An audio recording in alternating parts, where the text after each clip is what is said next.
ये लोग देशभक्ति की बात करते हैं और ये लोग देश के मान सम्मान की बात करते हैं। तो मैं पूछना चाहता हूँ मोदी साहब, मैं आपको 4 उदाहरण देता हूँ, ऐसे तो बहुत है।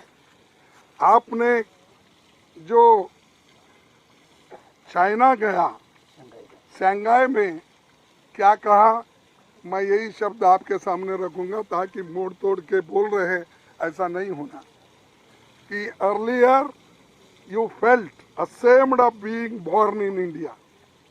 Now you feel proud to represent the country. Indians abroad had all hoped for a change in the government last year. ये किसने कहा? मोदी जी ने कहा, प्रधानमंत्री ने कहा। और प्रधानमंत्री ये कहते हैं देश की मर्यादा चले गई। अगर डेमोक्रेसी और कॉन्स्टिट्यूशन पे अगर बात करते हैं किसी कॉलेज में, किसी सेमिनार में, तो आप उनको टोकते हैं और हम देशद्रोही बनते हैं। ये देशभक्त वहाँ जाकर ये बात उन्होंने कही। फिर उसके बाद साउथ कोरिया में उन्होंने क्या कहा?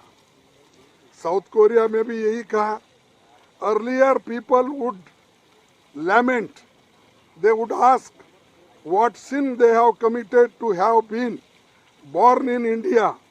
A businessman wanted to leave the country for better opportunities abroad, but these people are now saying that they will come back even if their incomes are lower than in other.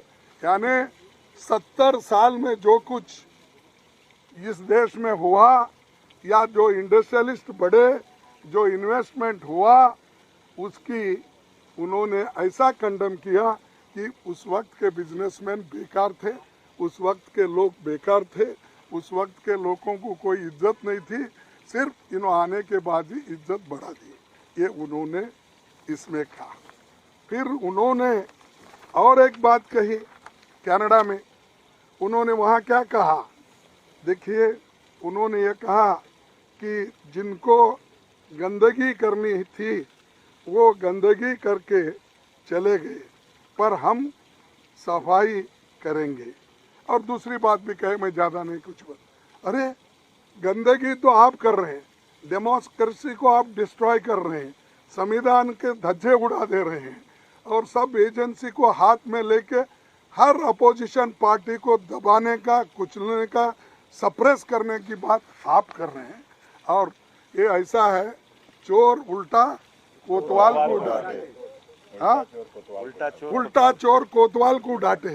ये ऐसे हैं, खुद तो democracy को खत्म कर रहे हैं और डेमोक्रेसी को बचाने के लोग हैं वो। तो ये कहावत भी है और सबको मालूम भी है। और एक बात, जो यूएई में गए, वो यूएई में मोदी जी क्या बोले?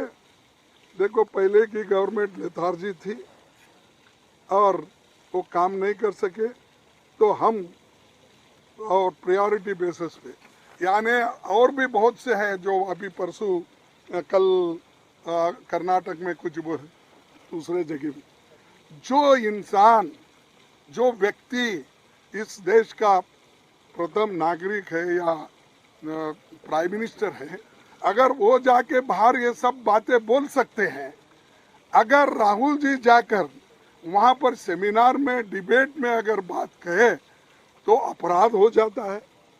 तो ये उनको समझ में आना चाहिए। लोग खुद डेमोक्रेसी को कुचल रहे हैं, वो लोग ये सब बातें कर रहे हैं। इसीलिए आप सभी पार्टी के लोग, हमने यही कहा, देखो भाई, आपको ये मसला उठाना भी है, आप उस सदन में उठा सकते हैं जिस सदन के वो सदस्य हैं, इस सदन के वो सदस्य नहीं है। तो इसीलिए हम आपके सामने ये बात कहने के लिए सभी पार्टी के नेता, 16-17 पार्टी के नेता लोग आए हैं। और हम क्या डिमांड कर रहे हैं? हम ज्वाइंट पार्लियामेंट्री कमेटी बिठाओ, जेपीसी बिठाओ अदानी के इशू पे, उसको डाइवर्ट करने के लिए, वो इशू को अलग करने के लिए ये बीच में उठते ही उनको 10 मिनट का टाइम मिला और मुझे सिर्फ 2 मिनट भी बोलने नहीं दिए। यानी ये क्या है, मैं किसी की कमजोरी नहीं बोल रहा हूँ, ये क्यों ऐसा डिस्क्रिमिनेशन हो रहा है। और जब अदानी की बात हम उठाते हैं, जेपीसी की उठाते हैं, तो फौरन एक तो माइक भी बंद होता है, दूसरे तरफ हंगामा भी शुरू होता है। ये जो है, इसके लिए आज भी हम जेपीसी डिमांड कर रहे हैं, सब मिलके इसके लिए एक हैं और हम लड़ेंगे इसके लिए। उनको क्या करना है, कैसा, वो तो छुपा लेने की बात कर रहे हैं, डिफेंड करने की बात कर रहे हैं, कर लेने दो, लेकिन हम छोड़ेंगे नहीं उनका पीछा। हम जैसा कुछ है ना, बेताल कैसा, विक्रम बेताल, हाँ विक्रम बेताल के जैसा हम पीछा लगेंगे।